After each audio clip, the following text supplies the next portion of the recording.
Ako po si Cesar Soriano para ihatid ang nangungunang mga balita sa buong kapuluan ngayon.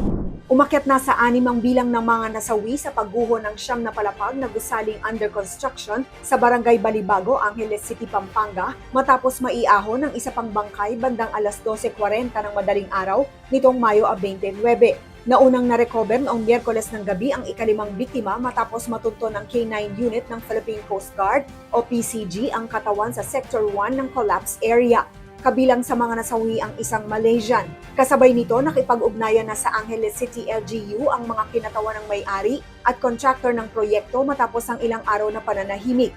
Inatasan silang magsumite ng mga permit, plano, ulat at iba pang dokumentong kakailanganin sa investigasyon. Nauna nang kinilala ni Mayor Carmelo Lazatin II ang may-ari na si Ernest Jackson Lim at contractor na si Joel Young ng Golden Years Construction and Steelworks Corporation.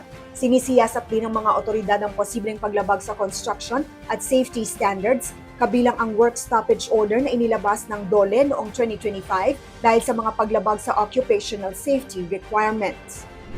Sugatan ng isang lalaki matapos tambangan at paulanan ng bala ng hindi pa nakikilalang armadong mga sospek sa Barangay San Pablo, Tacurong City, Sultan Kudarat nitong tanghali ng Mayo 28. Batay sa paunang investigasyon, binabagtas ng biktima ang boundary area ng Barangay Stina at San Pablo nang bigla siyang pagbabarilin bago tumakas ang mga salarin.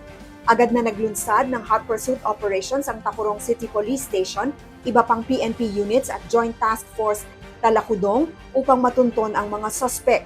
Na-recover sa crime scene ang mga basyo ng bala habang kinukuha rin ng mga investigador ang CCTV footage mula sa mga establishmento sa lugar para matukoy ang motibo at pagkakakilanlan ng mga responsable sa pamamaril. Nakapagtala ang Bulkang Kanlaon sa Negros Island ng 3 pagbuga ng abo sa nakalipas na 24 oras habang nananatiling umiiral ang Alert Level 2 ayon sa Philippine Institute of Volcanology and Seismology o PHIVOLCS. Batay sa monitoring hanggang alas 12 ng madaling araw ng Mayo 29, tumagal ang mga ash emission mula 31 hanggang 85 minutes. Umabot naman sa 1,500 meters ang taas ng makapal na usok at singaw na tinangay, patimog kanluran at timog silangan. Naitala rin ang 14 volcanic earthquakes kabilang ang isang volcanic tremor na tumagal ng 41 minuto.